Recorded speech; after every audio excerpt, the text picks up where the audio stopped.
Good afternoon, everyone, traders, friend, and welcome back to our weekly recap and macro insight of the financial market here on the Altrady channel. Crypto has been stuck in a stall over the past few days, market flat, volumes compressing, fragile sentiment, but be careful because what looks like immobility is often preparation. As we correctly analyze on our social channels, we are likely facing a prolonged compression phase, a draining psychological exhausting sideways phase before a potential trend reversal. As always, Dimitro is here with me. Hi, Dimitro. How are you? Hi Rafa, hello everyone. Yeah, I'm doing very great. And yeah, I would call it actually just what you just said, a boring phase, because structurally extremely interesting, I would say. And yeah, often the markets build their most important moves precisely when no one is watching anymore. Oh, yeah. Oh, yeah. Hello, Soda.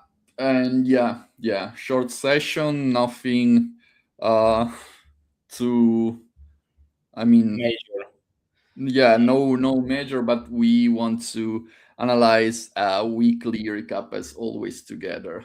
There is some interesting data, but let's start with the context first. So Yeah, for the sure. crypto, the crypto market has found its first strong pause. It's not restarting; it's compressing. Let me zoom in a bit the chart here on Bitcoin. Bitcoin is currently sitting on a significant order block, an area that previously, as we already show on the last live, an area that previously acted as an accumulation phase before pushing toward new all-time highs. So there are important historical volumes here, and this is not a random zone, Dimitro. Yeah, sure, exactly. And actually, when we see this historical volume concentration and price reaction, it actually means that there was institutional activity there. You know, so today that same zone is acting as a absorption area, and yeah, actually, structurally speaking, we can confidently define it as an interesting discount zone. What do you think about that? Yeah, I totally agree with you.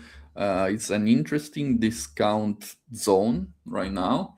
Yeah. And today is an important macro day. Let me open our Forex Factory because we had the Advance US GDP data and the core price index. So it's quite bad data review from the forecast of 2.8% of the GDP quarterly.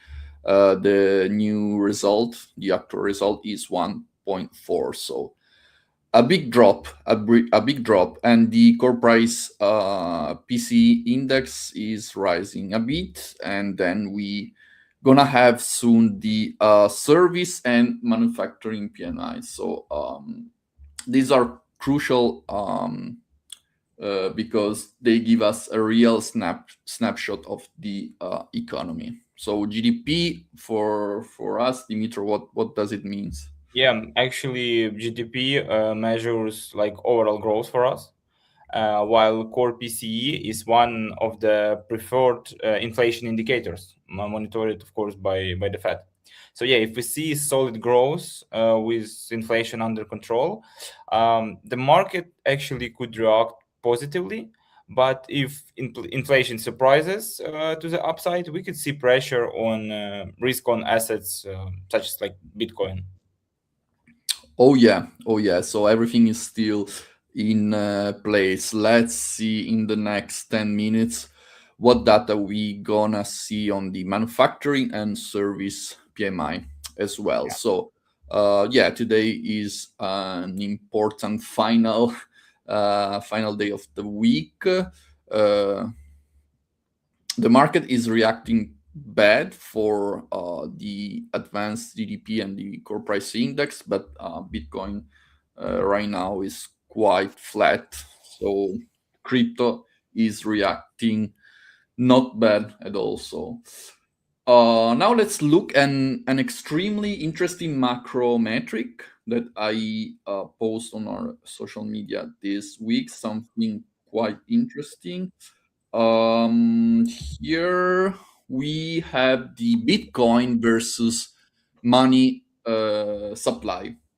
So the ratio between Bitcoin and the money supply has drastically collapsed over the past few months. We are now at a value three, uh, practically half compared to the previous levels that was over five. What does this mean, Dimitro? Yeah, actually, it means that Bitcoin is losing relative value compared to like global liquidity. And historically, this type of compression does not last long because yeah, global money supply tends to expand over time.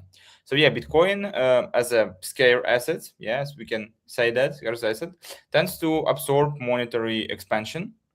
So yeah, it could be like either money supply contracts or Bitcoin catches up, to two things. So yeah, this ratio cannot like remain compressed forever.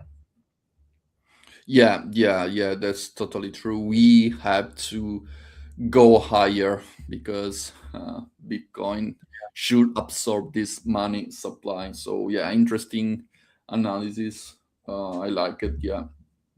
And now the delicate topic I have talked about that already yesterday with Ben because he's the one who live in this country that promote this shock Oh, yeah, I saw some talks, 36%. yeah, something about tax. Oh yeah. So Europe is moving toward a potential taxation framework targeting crypto holders. So not those who sell, not those who realize profit, but those who simply hold crypto. Dimitro, this is quite Yeah, scary. yeah, and what we can say, so the new European Union crypto reporting framework fits into the post MiCA like regulatory environment, and yeah, the actually this European framework designed to harmonize the sector. And yeah, for example, like in ban situation in the Netherlands, reform of the so-called box 3 has been approved. So yeah, potentially taxing liquid assets, including crypto, based on annual value variation, which with rates reaching up to, as we can see, at 36%, even without selling. And yeah, actually, I saw there was like something like a petition, yeah, for that to decline this or something like that. I mean, I don't know if that gets enough votes already, but I saw, yeah.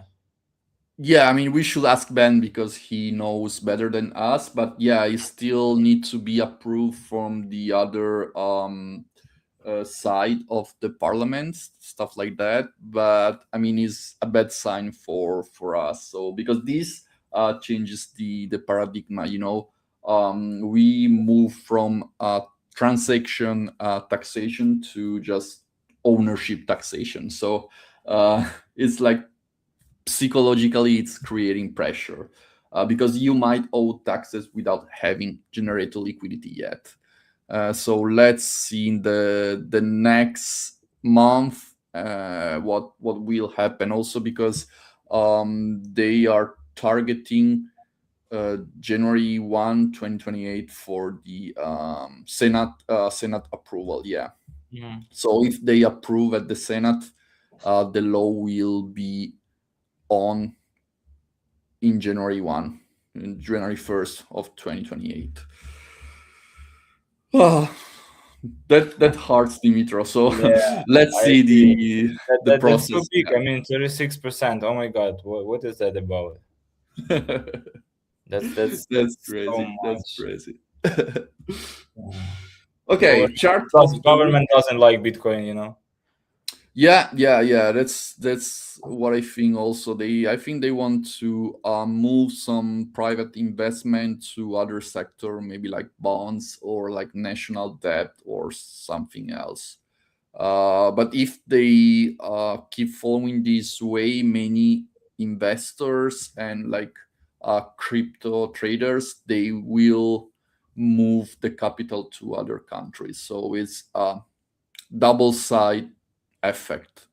So maybe at the beginning they can get some money from the tax, but Yeah, in the long term they will lose a lot of investors that they will move the capital somewhere else. So yeah, I agree. let's Okay, yeah, and let's yeah, and also I heard about some whale stinks on the market. What whales did over last month? Rafa, tell us. I saw they oh added some Bitcoin, yeah? yeah. Let's move to the chart of the week. Yeah, let's Something go. unbelievable. Here is the chart, quite interesting. So, it's the most interesting point of this week and probably of this month. So, whales had like 200,000 Bitcoin over the last month, bringing total holding about 3.1 million Bitcoin. I cannot imagine these numbers actually. Oh my God, that's so big. Yeah, 200,000 coin, yeah. And actually, at the same time, short-term demand is fading, yeah. So on-chain data shows a clear split actually between long-term and short-term. So yeah, long-term wealth like steady accumulation. Short-term cohort is like loss of momentum. So yeah, this is actually not like a market driven by bad news. It's, I would say it's driven by mechanics. yeah, that's true. We see visible institutional spot buying, structurally adjustable supply, and rising exchange inflows, and the retail is still weak momentum. Selling pressure looks tired, but a bearish trend doesn't need panic. It only needs a weak follow through. So this tension between accumulation and indecision is what will generate the next major move. Now let's move to our SMI. Oh, sorry, our PMI. It Yeah, let's should see. be released now. Yeah, the Manufacturing and Service PMI. Let's see what we got. No, we see 51.2 yeah, for manufacturing. So decrease from drop. expected. Yeah, Yeah, lower than expected. So the real economy is struggling, as I keep saying for long time ago. And yeah, we don't have the full chart graph. I don't know why, but yeah. So the previous manufacturing PMI value was 52.4. The forecast for today was the same value, but the actual one is 51.2. So a decrease in the manufacturing sector. In the service sector, same from 53 to 52. So actually, both manufacturing and services are still above the 50 value. yeah, That means there is no recession when the value gets under 50. That means a recession is coming, but we see a decrease. So the real economy is not strong as people think in US. So now let's move to Bitcoin chart, and yeah, is dropping uh, for this data a bit, but no panic. The order book is um, quite stable. Some shorts are appearing, and yeah. Now it's going down from the peak of 67 to 66, so minus 0.6% of drop for now. So nothing particular significant in the short term. Let's move to one day, to the daily chart. Yeah, so we expect a compression phase between 60 and 70K. Possible fake breakouts above and below the range is a classic behavior of a market accumulation. Dimitro, you Yeah, want to yeah, analyze? yeah, yeah. So this will look like an accumulation phase. Yeah, we've seen that like tons of times before. Yeah, when BTC is dropping and then accumulation phase and then boom, we updated new all-time high. So I think it's only the like question of time. And yeah, I really expect to see this year new all-time high on Bitcoin because yeah, I really believe in that. But yeah, if we say like more deeply, yes, sentiment of course right now is negative, but panic selling has faded. So yeah, now there is this look like more frustration, and frustration often lasts a bit longer than panic, of course. So yeah, RSI is diverging from price. Yeah, we can see that. Yeah, So yeah, and sideways or slightly lower price action, but of course improving momentum. So during this decline, we've seen consistent smart money entries in discount areas. But yeah, we need to remember only one thing. So real discount prices rarely present themselves twice in exactly the same way. You know. yeah. That's true. That's true. And also, I notice a big volume increase here. So now the curve is trying to get down a bit. So, as you say, an accumulation phase could stand for a while. Maybe Yeah. with some breakout here or maybe some breakout here. But for the coming month, that is the most possible scenario. So, in conclusion, guys, to summarize, market is in compression, as just Dimitro said. Uh, Structurally, we are in a interesting technical zone. Bitcoin and money supplies ratio is extremely compressed. European regulatory uh, is pressuring. Whales are accumulating, and RSI here is divergencing. So we are not living through an exciting phase. I know that, but we are living in a very, very important one. Yeah, so stay vigilant, stay disciplined, and yeah, don't let sideways price action like wear you down psychologically. Yeah, that's true. That's true. So that's it for the weekly recap of the third week of February. Yeah, and that was Next pretty week, short, as Soda said.